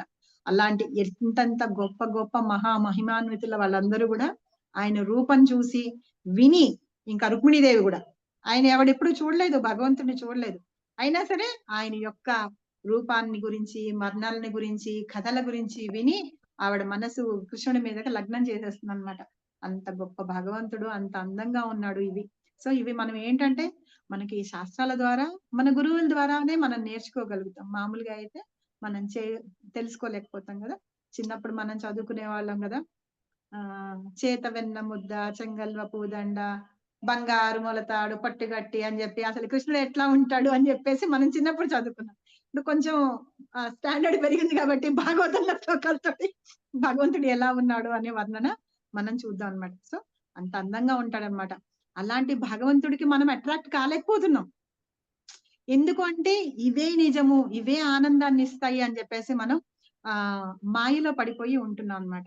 ఎప్పుడైతే మనం కరెక్ట్ గా గురువుని మనం పట్టుకుంటాం చూసారా, అప్పుడు ఆయన్ని పట్టుకున్నప్పుడు మనం ఏంటంటే మనకి ఇవన్నీ తెలిసినప్పుడు, ఆ జ్ఞానం తెలిసినప్పుడు ఆ లో టేస్ట్ అంటాం అన్నమాట. ప్రభుపాద చెప్తారు హయ్యర్ టేస్ట్, లో టేస్ట్ అంటారు. ఎప్పుడైతే హయ్యర్ టేస్ట్ అనేది కృష్ణుడి యొక్క ఈ వర్ణన ఉంది చూసారా, ఈ వర్ణన వినేటప్పటికీ సుఖదేవ్ గోస్వామి నాకు కావాల్సింది దొరికింది, ఈ 2 శ్లోకాలు విని మీ గురువు ఎవరు అని చెప్పేసి వెళ్ళిపోతాడనమాట. వెళ్ళిపోయి వ్యాస భగవానుడి దగ్గర శ్రీమద్ భాగవతం అంతా వింటారనమాట. సో ఈ రకంగా మనం ఇంకా అది కూడా మనం చూసుకొని మనం ఇంకా అట్రాక్ట్ అవ్వలేకపోతున్నాం అంటే మనం నిజంగానే దౌర్భాగ్యం అనే చెప్పాలి. ఇంకా మాయ మనల్ని విడిచిపెట్టలేదు అనమాట. సో అట్లాంటి ఈ భౌతికమైన మాయలో పడకుండా మనం భగవంతుణ్ణి మనం తెలుసుకోవాలి అన్నమాట మన స్క్రిప్చర్స్ ద్వారా. మాతాజీ ఓకేనా మాతాజీ? మనం ఎందుకు వెళ్ళట్లేదు అంటే నేను మీకు ఇంకా చెప్పలేకపోయినాను కానీ ఇలా చెప్పాలనుకున్నా. లేదు ఓకే మాతాజీ, చాలా బాగా చెప్పారు. చాలా clear గా బాగా చెప్పారు అర్థమైంది. మాతాజీ. చాలా బాగా థ్యాంక్ యూ చెప్పారు మాతాజీ. మాతాజీ. ఎంత బాగా చెప్పారు. మాకు ఇక బుద్ధి లేనట్టు ఇంకైనా నిలబడపోతే. అదే మనం దాన్ని పట్టుకొని పీకు రావాలన్నమాట. పట్టుకొని ఎలా అయితే చైతన్య మహాప్రభు అతన్ని కాలకృష్ణ దాస్ ని పట్టుకొని జుట్టు పట్టుకొని లాక్కొచ్చారో, మనం అట్లా మన మనస్సుని వాటిని పీక్కొచ్చి ఇదిగో భాగవతంలో కృష్ణుడి గురించి ఆయన వర్ణన గురించి ఉంది తెలుసుకోమని చెప్పి మన మనస్సుకి చెప్తూ ఉండాలన్నమాట. ఓకేనా? ఈ వర్డ్ బాగా నచ్చింది మాతాజీ. జుట్టు పట్టుకొని లాక్కు రావాలి. అదే అనేది జుట్టు పక్కన లాక్కు రావాలన్నమాట. సేమ్ డిట్టో మన పిల్లలు ఆడుకుంటూ ఉన్నారనుకోండి, రాత్రి 10 అయినా ఆడుకుంటున్నారంటే మనం ఏం చేస్తాం? పట్టుకొని లాక్కొచ్చేస్తామా లేదా? నెక్స్ట్ రోజు పొద్దున్న స్కూల్కి వెళ్ళాలి, లేకపోతే మనం ఆన్సర్ చెప్పాలి టీచర్లకి. హోంవర్క్ ఎందుకు చేయలేదు అంటే పేరెంట్స్ చేసి సంతకం పెట్టించమంటారు. మనం ఏం చేస్తాం? మనం వెళ్ళి సంతకాలు పెట్టేంత ఓపిక ఎవడుకుంది మనకి? నువ్వు నోరు మూసుకొని హోంవర్క్ చేయరా అంటాం. మార్కులు తక్కువ వచ్చినా మనం వెళ్ళాల్సిందే. వాడిని చదవట్లేదు, మనం ఫీజులు కట్టేది చెప్పేది వాళ్ళకి, ఇక్కడ వాళ్ళు చదివించారు మనం చదివిపించాలి, మనం వెళ్ళి ఆన్సర్ చెప్పాలి వాళ్ళు ఎందుకు చదవలేదంటే. కాబట్టి వాళ్ళని కూర్చోపెట్టి మనం ఎలా అయితే చదివిపిస్తామో చేస్తామో అలాగే మన మనసుని కూడా పట్టుకొని లాక్కొని వచ్చి కూర్చోపెట్టాలన్నమాట. ఇంకా కావాలంటే దానికి ఇష్టమైన పాయసం చేసి పెట్టండి, ఇంకేమన్నా చేసి పెట్టండి, తినిపించండి, అలా చేయండి అన్నమాట. సో అది నెక్స్ట్ ఇప్పుడు ఎవరైనా చదువుతారా? బాగా చెప్పారు మాతాజీ. మనసుకు కూడా చాలా ఆనందం అనిపించింది వినంగానే. అది భాగవతం శ్లోకమే అంత గొప్పగా ఉంటుంది. ఒక్కొక్క శ్లోకం వినుకుంటూ ఉంటే భగవంతుడే అంత అందంగా ఉంటాడు, మరి ఏం చేద్దాం. ఆయన పేరే అంటేనే కృష్ణ అంటేనే అట్రాక్షన్ అని అర్థం, అందరినీ ఆకర్షిస్తారు అని అర్థం. అలాంటి కృష్ణుడి గురించి చెప్పుకుంటున్నాం మనం, ఇంకంత ఆనందంగా ఫీల్ అవ్వాలి. ఓకే, ఇవి ఎవరైనా చదువుతారా నెక్స్ట్? సమానే వృక్షే పురుషో నిమగ్నో నీసయా శోచతి ముహ్యా మానవః దృష్టం యథావస్యత్యన్యమీశం అస్య మహిమానమితి వీతశోకః.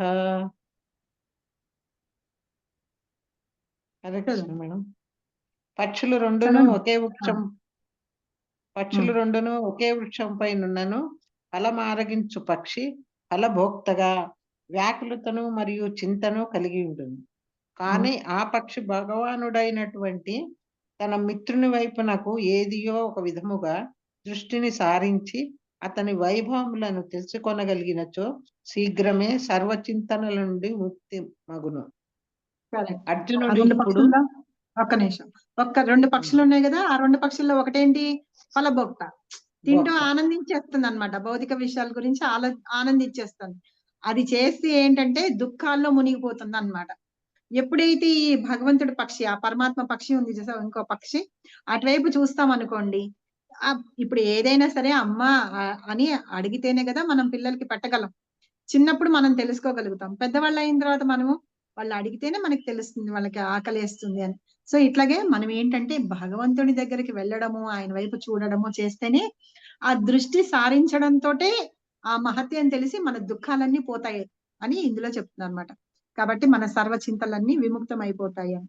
కానీ మనం భగవంతుని వైపు చూడట్లేదు, అంతే డిఫరెన్స్. ఓకే, చదవండి మాతాజీ. ఇంకెవరైనా చదువుతారా? చదవనా మాతాజీ? హరే కృష్ణ. ఇంకెవరైనా చదువుతానంటే చదవండి మాతాజీ. అర్జునుడు ఇప్పుడు తన శాశ్వత మిత్రుడైన శ్రీకృష్ణుని వంకకు తిరిగి అతని నుండి భగవద్గీత అవగాహన చేసుకొనిచున్నాడు. ఆ విధంగా అతడు ఉపదేశములను శ్రవణము చేయటము ద్వారా శ్రీకృష్ణ భగవానుడు మహత్యమును పూర్తిగా గ్రహించి శోకము నుండి దూరం కాగలదు. దూరం కాదు. సో అర్జునుడు అదే చేశాడు కదా. ఇప్పుడు తన మిత్రుడైన కృష్ణుడి వంక చూశారు. అలా చూడంగానే ఏంటంటే భగవద్గీత గురించి చెప్పారు. భగవద్గీత చెప్పి శ్రవణం చేయడంతో అతనికి ఉన్న మొత్తం శోకం అంతా దూరం అయిపోయింది అని చెప్తున్నారు. నెక్స్ట్ చదవండి. హరే కృష్ణ మాతాజీ. చదవండి. హరే కృష్ణ. పితామహుడు మరియు గురువుల దేహ మార్పును గూర్చి చింతింపవలదని భగవానుడు అర్జునులకు ఇక్కడ ఆదేశించాడు. వాస్తవమునకు ధర్మయుద్ధం నందు వారి దేహములను సంహరించుటకు అతడు ఆనందింపవలను. ఎందుకనగా ఆ విధముగా వారు తమ వివిధ దేహ కర్మల ద్వారా సంక్రమించిన పాపమును నశింపజేసి కొనగలుగుదురు. యజ్ఞ వేదికపై లేదా ధర్మ యుద్ధం నందు గాని తన దేహంను త్యజించిన వాడు వెంటనే సమస్త దేహ ప్రతి ఫల కర్మ నుండి విముక్తుడై ఉత్తమ జన్మ నుండి. కనుకనే అర్జునుని చింతకు ఎట్టి కారణము లేదు. హరే కృష్ణ మాత. హరే కృష్ణ. థ్యాంక్ యూ మాత. అయితే ఇప్పుడు ఏంటి అర్జునుడు ప్రాబ్లం ఏంటి? తన పితామహులు వాళ్ళందరూ ఉన్నారు కదా, వాళ్ళందరినీ నేను యుద్ధంలో చంపేస్తానేమో అని చెప్పేసి బాధపడిపోతున్నాడు. కాబట్టి ఇప్పుడు ఏం తెలుసుకోవాలి? యుద్ధం నుంచి కాదు ఆ దేహాన్ని మార్పు చెందుతుంది. నీ శరీరం నశించిపోయినా సరే నీ ఆత్మ, ఆ ఆత్మ వేరే దేహంలోకి వెళ్తుంది కదా. ఆ జ్ఞానాన్ని ఇప్పుడు ఇక్కడ అర్జునుడు తెలుసుకున్నాడు. కాబట్టి తను పాపం చేయట్లేదు, అది నశింపగొడుతున్నారు వాళ్ళందరూ, ఎలాగో వెళ్ళిపోవాల్సిందే కదా. అదే విషయాన్ని ఇక్కడ భగవంతుడి ద్వారా అర్జునుడు అర్థం చేసుకున్నాడు అనమాట. కాబట్టి వాళ్ళు ఆ దేహాన్ని వదిలిపెట్టిన తర్వాత ఉత్తమమైన జన్మనే జన్మిస్తారు కదా. వాళ్ళు ఎలాగో తన పితామహుడు కానీ మిగతా వాళ్ళందరూ కూడా మనం చేసిన కర్మల్ని బట్టి మనకి దేహం లభిస్తుంది. సో అలాంటి జన్మ వేరే ఉత్తమమైన జన్మమే లభిస్తుందేమో కదా. అలాంటి వాటికి చింతించాల్సిన అవసరం లేదు అన్నమాట. ఆ విషయాన్ని ఇక్కడ అర్జునుడికి చెప్పారు. మనం ఆ నెక్స్ట్ శ్లోకం కూడా ఒకసారి చదువుకొని స్టార్ట్ చేసి వదిలిపెడదాము. ఇప్పటి వరకు మీకు ఎవరికన్నా డౌట్స్ ఉన్నాయా? అసలు డౌట్సే అడగట్లేదు ఎవరు. ఏం లేవు మాతాజీ, మీరే చక్కగా అరటిపడి నోట్లో పెట్టినట్టుగా చెప్తున్నారు. మీరు అంత బాగా చెప్తుంటే ఇంకా డౌట్ లేదు. డౌట్ లేవు మాతాజీ. ఇక్కడ ఈ శ్లోకం 22.23 శ్లోకం చదువుకుని మనం స్టార్ట్ చేసి వదిలిపెడదాము. తర్వాత చిన్న ఎక్సర్సైజ్ ఉంది. నైనం చిందంతి శస్త్రాన్ని నైనం దహతి పావకః న చైనం క్లేదయంత్యాపో న శోషయతి మారుతః. నైనం చిందంతి శస్త్రాణి నైనం దహతి పావకః న చైనం క్లేదయంతి న శోషయతి మారుతః. హరే కృష్ణ. హరే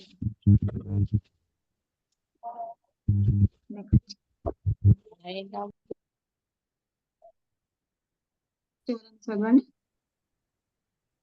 నైనం చిందంతి శస్త్రాణి నైనం దహతి పావకః న చైనం క్లేదయంత్యాపో న శోషయతి మారుతః. హరే కృష్ణ. హరే కృష్ణ. నెక్స్ట్ చదవండి ఎవరైనా. నైనం చిందంతి శస్త్రాణి నైనం దహతి పావకః న చైనం క్లేదయంత్యాపో న శోషయతి మారుతః. హరే కృష్ణ. అది సో ఇది ఏం చెప్తున్నారంటే ఇందులో ఆత్మ యొక్క లక్షణాలను గురించి చెప్తున్నారు.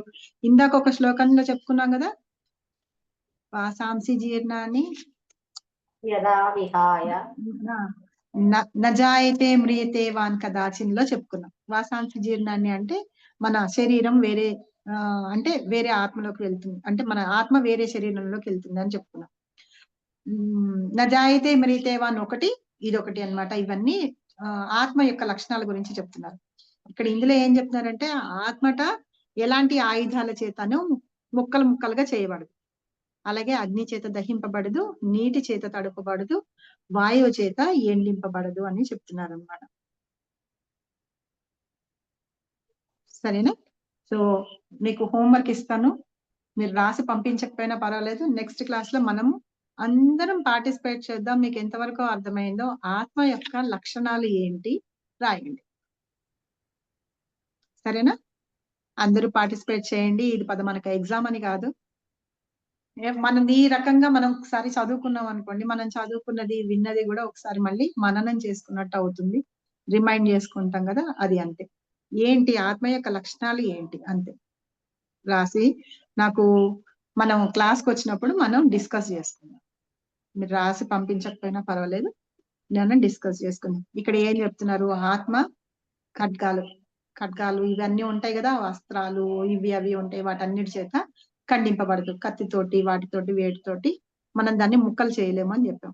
అది అసలు ఆత్మ యొక్క పరిమాణం ఎలా ఉంటుంది అంటే, హెయిర్ ఒక్కట టిప్ ఉంటుంది కదా చిన్నగా, దాని టిప్పులో 1/10,000వ వంతు ఉంటుంది అనమాట.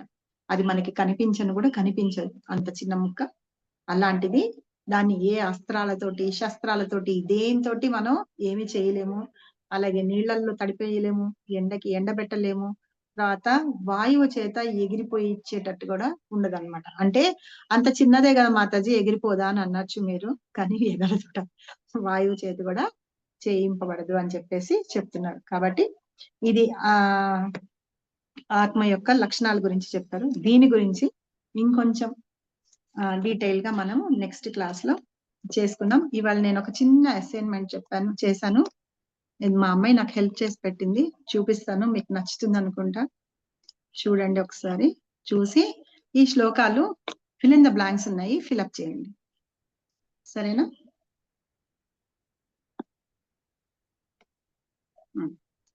చేస్తారా ఇది? ఓకే మాతాజీ, హరే కృష్ణ. పైన శ్లోకం ఒకళ్ళు చెప్పండి, కింద శ్లోకం ఒకళ్ళు చెప్పండి. అందరూ ఒకేసారి చెప్పేయకండి, ఎవరు చెప్తున్నారో నాకు కరెక్ట్ గా తెలుస్తుంది. చెప్పండి.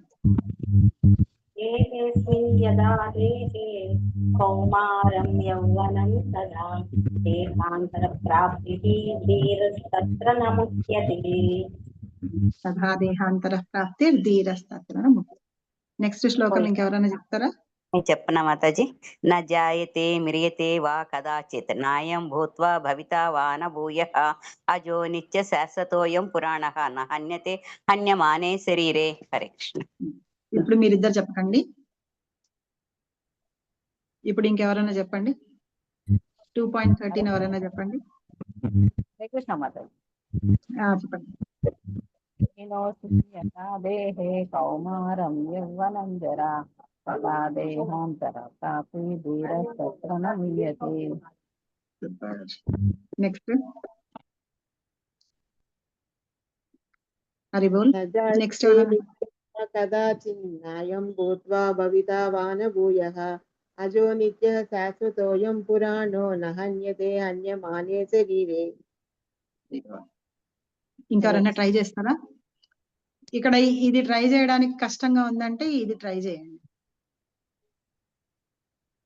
ఇప్పటి వరకు చెప్పని వాళ్ళు న జాయతే మ్రియతే వా కదాచిన్నాయం భూత్వా భవితా వా న భూయః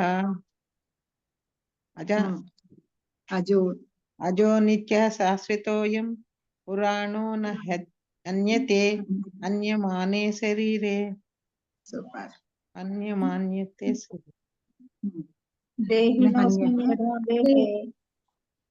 దేహినోస్మిన్ యదా దేహే కౌమారం యవ్వనం జరా తదా దేహాంతర ప్రాప్తి ధీరస్తదా న ముచ్యతే. హరే కృష్ణ. ధీరస్తత్ర న ముచ్యతే. ఎవరైనా ఇది ట్రై చేస్తారా? ఇది ట్రై చేస్తారా? దేహినోస్మిన్ యదా దేహే కౌమారం యవ్వనం జరా తథా దేహాంతర ప్రాప్తిర్ ధీరస్తత్ర న ముచ్యతే. హరే కృష్ణ మాతాజీ. హరే కృష్ణ మాతాజీ. చెప్పండి మాతాజీ. దేహినోస్మిన్ యదా దేహే కౌమారం యౌవనం జరా తదా దేహాంతర ప్రాప్తిర్ ధీరస్తత్ర న ముచ్యతే. न जायते म्रियते वा कदाचिन्नायं भूत्वा भविता वा न भूयः अजो नित्यः शाश्वतोऽयं पुराणो न हन्यते हन्यमाने शरीरे. హరి బోల్. చాలా ఇంకెవరైనా చెప్తారా? మనం ఇన్నిసార్లు చదువుకుంటుంటే శ్లోకాలు బై హార్ట్ వచ్చేస్తాయి ఈజీగా, సరేనా? తీసేనా? ఇంకా ఎవరైనా ట్రై చేస్తారా?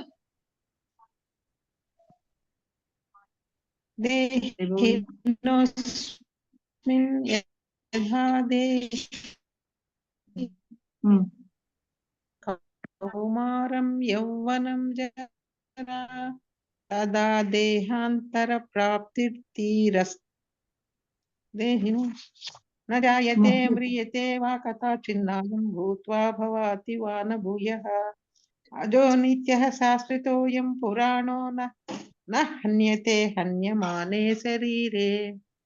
సూపర్ మాతాజీ. నరేంద్ర ప్రభు, శ్రీ నరేంద్ర ప్రభు హ్యాండ్ రైజ్ చేశారు, చదవండి ప్రభు. 2 కవర్లలో 2 పెట్టినండి. నాది ఒకటి ఇచ్చినారు. హరిబోల్ మాతాజీ. 3 కావాలి కదా. నరేంద్ర ప్రభు ఒకటి వాంది ఒకటి పెట్టిన. ఓకే, నరేంద్ర ప్రభు చదువుతానికి మీరు హ్యాండ్ రైజ్ చేశారు అనుకున్నాను నేను. ఏమైనా డౌట్ ఉందా? చదువుతారా తీసేసేనా? చెప్పండి ప్రభు. హరిబోల్.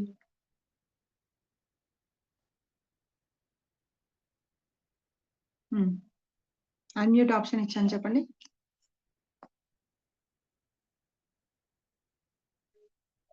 హరే కృష్ణ. ఓకే, తీసేస్తాను.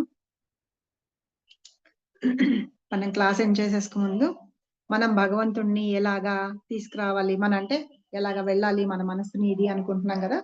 ఎప్పుడు మనం భగవంతుని ధ్యానం చేసుకుంటూ ఉంటే, ఆయన గురించి ప్రార్థిస్తూ ఉంటే గనక మన మనసు ఆయన మీదే ఉంటుంది అనమాట. ఒక్కసారి దేనికన్నా అట్రాక్ట్ అయిపోయాం అనుకోండి ఒక టేస్ట్ కి, ఆ టేస్ట్ అనేది పోదనమాట. ఇప్పుడు మనకి సాంబార్ ఒకళ్ళు చేసింది, అమ్మ చేసిన సాంబార్ చాలా ఇష్టం, నచ్చుతుంది. ఏ వంట అయినా అమ్మ చేసింది మనకి చాలా నచ్చుతుంది. ఆ సాంబార్ టేస్ట్ మనం ఎక్కడికి వెళ్ళినా నచ్చదు కాబట్టి మనం ఏంటి సాంబార్ తినం అనమాట తొందరగా.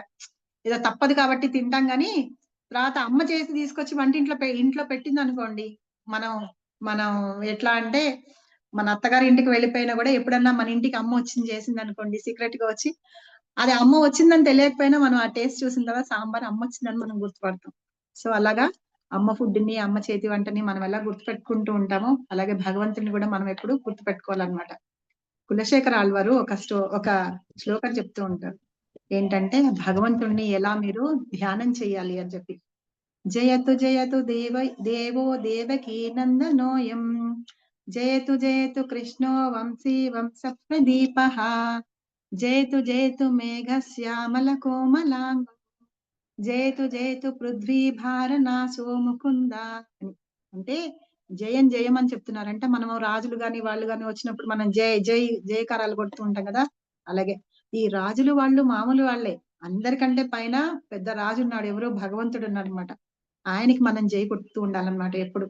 దేవకీ పుత్రుడిగా వచ్చాడు కదా, దేవకీ పుత్రుడిగా వచ్చి చాలా విఖ్యాతంగా అందరికీ బాగా తెలిసిపోయినాడు. అలాంటి దేవదేవుడికి జయము జయము అని చెప్తున్నాడు. వృష్ణి వంశంలో జన్మించాడనమాట ఆయన. తేజోమయమైన వృష్ణి వంశంలో కృష్ణ శ్రీకృష్ణుడి నామంతో జన్మించారు. ఎవరు ఆయన? స్వయంగా శ్రీకృష్ణ భగవానుడు అన్నమాట. ఆ భగవానుడికి జయము జయం. ఆయన దేహం ఎలా ఉందిట? మేఘాల యొక్క శ్యామల రంగు ఎలా ఉంటుందిట అలా ఉంది. ఆ రంగుతో ఉన్నా కూడా దేహం ఎలా ఉందంటే చాలా కోమలుగా ఉందిట. మేఘశ్యామల కోమలాంగు, అంత కోమలంగా ఉంటుందిట, మేఘశ్యామ రంగులో ఉండి కూడా. అలాంటి దేవదేవుడికి జయము జయం. ఈ భూభారాన్ని అంతటినీ తొలగించేస్తూ ఉంటాడంట భగవంతుడు ఎప్పుడు వచ్చి. అలాంటి ముకుందుడికి జయము జయము అన్నమాట. ఎప్పుడైనా సరే రాక్షసులు వచ్చి, దానవులు వచ్చి మన భూభారాన్ని పెంచుతూ ఉంటే భగవంతుడు అవతారం తీసుకొని ఆ భూమికి భారాన్ని తగ్గిస్తూ ఉంటాడు అనమాట. అలాగా వచ్చే ముకుందుడికి జయము జయము అని. సో ఇట్లాగా మనం భగవంతుడి యొక్క నామాన్ని ఎట్లా ఉన్నాయో, శ్లోకాలు అలా ఉన్నాయి, మనం చదువుకుంటూ ఉన్నాం అనుకోండి, భగవంతుడి దగ్గరికి వెళ్ళినప్పుడు మనం ఇంకేం అడగవసరం లేదు. ఈ శ్లోకం ఏదన్నా ఒక్కటి బైహార్ట్ చేసుకుని ఆయన దగ్గర చెప్పుకున్నాం అనుకోండి, మనకు కావాల్సినవన్నీ ఆయనే ఇచ్చేస్తాడు అనమాట. సో ఇది ముకుందమాల స్తోత్రంలో 2వ శ్లోకం కులశేఖర ఆళ్వారు చెప్తూ ఉన్నారు. సో మీరందరూ కూడా మళ్ళీ మనం మండే కలుసుకున్నాం. అప్పటి వరకు భగవంతుని ధ్యానం చేస్తూ ఉండండి, నామం జపం చేస్తూ ఉండండి. భగవంతుని యొక్క కృప అందరం. Thank you very much. చెప్పండి మాకు. మార్గాలు ఒకటే అంటారు, భక్తి మార్గాలు వినిపించట్ల మాతాజీ మీ వాయిస్ సరిగా. అన్ని మార్గాలు ఒకటే అని నిజమేనా అంటారు? అవును, అన్ని మార్గాలు ఒకటే, కాకపోతే ఏంటంటే మన లక్ష్యం ఒకటి. ఇప్పుడు చూడండి, సపోజ్ మీరందరూ మా ఇంటికి ఎవరికన్నా రావాలనుకోండి, కొంతమందికి కార్లో వస్తారు, కొంతమంది బస్ రూట్ లో వస్తారు, కొంతమంది దగ్గరే ఉంటే సైకిల్ మీద వస్తారు. వేరే దేశం నుంచి రావాలంటే, కొంతమంది వేరే ఊరు నుంచి రావాలంటే ఇప్పుడు అందరికీ డొమెస్టిక్ ఫ్లైట్స్ ఉన్నాయి, ఫ్లైట్ లో వస్తారు. కానీ మీరందరూ ఎక్కడికి వస్తున్నారు? మా ఇంటికే కదా వస్తున్నారు, అవునా కాదు? సో భక్తి మార్గాలు అన్ని ఉన్నాయి. కానీ మనం ఏంటంటే భగవంతుని చేరుకోవాలంటే ఒకటే భక్తి మార్గం. భగవంతుని చేరుకోవాలంటే ఒక మార్గం ఒక్కటే భక్తి మార్గం. మిగతావి ఈ జ్ఞాన యోగం, అష్టాంగ యోగం, ఇది ధ్యాన యోగం, ఇవన్నీ ముక్కు చుట్టూ ఎట్లా అంటే ఇట్లా కాకుండా ఇలా వచ్చి చెప్పినట్టు అనమాట. వాళ్ళు అందులోకి వచ్చి మళ్ళీ భక్తి యోగంలోకి వచ్చి భక్తి యోగం ద్వారా భగవంతుడి దగ్గరకు వస్తారు. సో డైరెక్ట్ మార్గం మనం వెళ్ళేది ఏంటంటే భక్తి యోగం ద్వారానే భగవంతుని తెలుసుకోగలం అన్నట్టు. కానీ ఆ మార్గాలు ఎలా వెళ్తాము అంటే ఫ్లైట్ లో వెళ్తామా, కార్ లో వెళ్తామా, మనం సైకిల్ మీద వెళ్తామా, స్కూటర్ మీద వెళ్తామా అనేది డిఫరెంట్. సరేనా? ఇప్పుడు అక్కడ లిఫ్ట్ ఉంది, స్టెప్స్ ఉన్నాయి, మీరు ఏం ఎక్కుతారు చెప్పండి? చెప్పండి మాతాజీ, ఏం ఎక్కుతారు? లిఫ్ట్ మాతాజీ. లిఫ్ట్ ఎక్కుతారు కదా, అది అన్నమాట భక్తి మార్గం. సరేనా? కాదు నేను చాలా హెల్త్ కాన్షియస్, నేను మెల్లిగా స్టెప్స్ ఎక్కుకొని వెళ్తాను నాకు అంటేను, సరే నీ కర్మ, ఎక్కువ మెల్లిగా ఎక్కువ, కాకపోతే టైం పడుతుంది ఎక్కువ. సరేనా? అరే డైరెక్ట్ గా వచ్చి చూపించి మనం వెళ్తున్నాము అని అంటే లిఫ్ట్ లోనే వెళ్ళిపోతాం మనం. భక్తి మార్గం అంటే డైరెక్ట్ గా ఉంది కదా, అదే మార్గంలో మనం వెళ్ళిపోతాం అన్నమాట. సో అది ఓకేనా మాతాజీ? అది చేయడానికి స్టేజెస్ అన్నమాట. నవవిధ భక్తి ఏదైతే ఉందో అవి స్టేజెస్ మనం అన్ని చేస్తాం అన్నమాట. ఫస్ట్ శ్రవణం చేస్తాం, తర్వాత కీర్తన చేస్తాము, శ్రవణం చేస్తూ కీర్తన చేస్తాం, తర్వాత స్మరణం చేస్తాం, తర్వాత అర్చనము, వందనము, పాదసేవనం, ఇవన్నీ చేస్తాం అన్నమాట లైన్ గా. అంటే మనకి ఆయన గురించి ఇంకా భక్తి పెరుగుతూ ఉంటుంది కదా, శ్రవణం చేస్తూ ఉంటే భావం పెరుగుతూ ఉంటుంది కాబట్టి ప్రేమ అని భక్తి అనేవి వస్తూ ఉంటాయి కాబట్టి మిగతావన్నీ చేస్తాం. సో నవవిధ భక్తి మనం చేస్తాం. ఓకేనా మాతాజీ? శివుణ్ణి పూజిస్తే మనము మళ్ళీ తిరిగి జన్మ పొందుతామని అని చెప్పారు కదా మాతాజీ. శివుణ్ణి ఇంకా ఇతర దేవతలని పూజించిన వాళ్ళు అందరూ ఒకటే. అవును, శివుడు ఇతర దేవతలు వాళ్ళందరూ కూడా కృష్ణుడిని ఇచ్చి వచ్చిన వాళ్ళే. మీకు ఈ స్టోరీ గురించి మళ్ళీ ఇందులో ఒక శ్లోకాలు వస్తాయి, వాటిల్లో నేను మీకు చెప్తాను కరెక్ట్ గా. బ్రహ్మదేవుడు కూడా శివుడి కృష్ణుడి నుంచే వచ్చారు. సరేనా? శివుడు కూడా బ్రహ్మదేవుడి యొక్క భృకుటి నుంచి వచ్చారు. సో వీళ్ళందరూ ఒకటెట్లా అవుతారు? ఇప్పుడు బ్రహ్మదేవుడి తండ్రి ఎవరు అయ్యారు? గర్భోదక సాయి విష్ణు, అవునా? మరి అన్నప్పుడు తండ్రి కొడుకు ఎట్లా ఒకటవుతారు? తండ్రి కొడుకు కొడుకే కదా. అందుకని వీళ్ళందరికీ కూడా ఉంటుంది, శివుడికి ఉండదన్నమాట. ఎందుకంటే ఆయన మళ్ళీ వేరేగా శక్తి రూపంలో తీసుకొని ఉన్నారు కాబట్టి ఆయన వేరు. మిగతా ఈ బ్రహ్మదేవుడి నుంచి మిగతా వాళ్ళందరూ కూడా అలాగా ఆయన సృష్టి అనేది చేస్తారనమాట. భాగవతంలో ఉంటుంది, 2 రకాల సృష్టిలు ఉంటాయి, సర్గా విసర్గా అని. అయితే మొన్న నేను మీకు చెప్పానా, మీ క్లాస్ లోనే చెప్పానా, వేరే క్లాస్ లో చెప్పాను? ఇప్పుడు ఎట్లా అంటే మనం సాంబార్ చేయాలనుకోండి, ఇంట్లో ఏం చేస్తాము? మన ఇంట్లో వంట ఆవిడ ఉంది, సరేనా? మనం వెళ్ళి మార్కెట్కి వెళ్ళి పప్పులు, కందిపప్పు, దానికి కావాల్సిన చింతపండు, కూరగాయలు, ఇంకేమేం కావాలో అవన్నీ తీసుకొని వస్తాం, సరేనా? తీసుకొని వచ్చి ఆవిడకి ఇచ్చి, అమ్మ నువ్వు సాంబార్ చెయ్యి మంచిగా అని చెప్తాం, సరేనా? అది అయితే భగవంతుడు ఏం చేస్తాడంటే ఈ సృష్టికి కావలసిన కారకాలన్నిటిని కూడా ఆయన సృష్టించి పెడతారు. సృష్టించి పెట్టి ఇవన్నీ ఇచ్చి, ఇదిగో బ్రహ్మ నువ్వు వీటన్నిటిని ఇలాగా తయారు చేయి. మళ్ళీ మనం ఏం చెప్తాం వంట ఆవిడకి? అమ్మ ఉప్పు ఎక్కువ వేస్తే బాగోదు, మా ఇంట్లో కారం ఎక్కువ తినరు, సరేనా? కరెక్ట్ గా సరిపడా వేయాలి, నువ్వు మధ్య మధ్యలో టేస్ట్ చూడకు, కూర ముక్కలు మంచిగా ఉడకని, పప్పు మెత్తగా అవని, పప్పులుగా ఉంటే మా పిల్లలు తినరు, అవునా? చెప్తామా లేదా? అలాగే భగవంతుడు ఏంటంటే ఇవంతా నువ్వు ఇది సృష్టి అంతా చెయ్యి, ప్రజాపతుల్ని సృష్టించు, వీళ్ళందరినీ సృష్టించి జనాభా అందరినీ పెంచు, ఇలా సృష్టి కావించు నువ్వు అని చెప్పేసి భగవంతుడు తను చేసిన సృష్టి చేస్తాడు, దాన్ని సర్గ అంటాం. రెండోది ఏంటంటే బ్రహ్మదేవుడు చేస్తాడనమాట, బ్రహ్మదేవుడికి చేస్తాడు, దాన్ని విసర్గ అంటాం. కాబట్టి శివుడు వాళ్ళందరూ ఒక్కటి కాదు, వీళ్ళందరూ మిగతా దేవీ దేవతలందరూ కూడా భగవంతుని యొక్క పార్ట్స్ ఆఫ్ ద బాడీ అంటారు. భగవంతుడు బ్రహ్మదేవుడు కూడా భగవంతుని యొక్క పుత్రుడు, ఈ నారదుడు వీళ్ళందరూ కూడా బ్రహ్మదేవుడి యొక్క మానస పుత్రుడు. వాళ్ళందరూ కూడా ఎలా వచ్చారు అనేది కూడా మనం నెక్స్ట్ క్లాస్ లో చెప్పుకుందాం. ఆల్రెడీ 11:20 అయిపోయింది కదా. మళ్ళీ ఎప్పుడన్నా శ్లోకం ఎక్కడన్నా డిమాండ్ చేసింది అనుకోండి, అప్పుడు నేను మీకు అవన్నీ చెప్తాను, సరేనా మాతాజీ? ఇప్పటి వరకు మీకు ఓకేనా? ఆన్సర్ వచ్చిందా? అందరూ ఒకటి కాదు, శివుడు బ్రహ్మ కృష్ణుడు విష్ణుమూర్తి ఒకటి కాదు. ఓకేనా? మాతాజీ ఆమె ఈ దేవతల్ని ఏ దేవతను పూజించినా అందరం గాడితే పోతాము అని అంటది అంటారు. అదే అందరి దేవతలు కరెక్ట్ కాదు మాతాజీ, ఏ దేవతల్ని పూజించినా అక్కడికి వెళ్ళాం.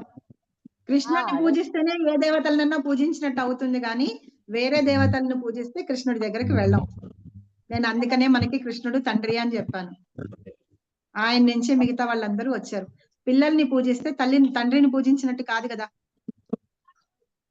సరేనా? హరే కృష్ణ. మాతాజీ నేను ఇక్కడ హాస్పిటల్లో ఉండి నేను వింటున్నా మీ క్లాస్. నాకు మీరు చాలా చిన్నగా వినిపిస్తుంది, పక్కన సౌండ్లు కూడా వస్తున్నాయి. ఓకే మాతాజీ, Hare Krishna. Thank you very much for joining each and every one. వాంఛకల్పతరుభ్యశ్చ కృపా సింధుభ్యేవ చ పతితానాం పావనేభ్యో వైష్ణవేభ్యో నమో నమః. అనంతకోటి వైష్ణవునికి జై, అనంతకోటి ఆచార్య వృందకి జై, శ్రీల ప్రభుపాదకి జై, శ్రీల గురుదేవ్కి జై, నీతై గౌర్ సీతానాథ్ ప్రేమానందే హరి హరి బోల్. Thank you very much. Hare Krishna. Hare Krishna. Thank you Mataji.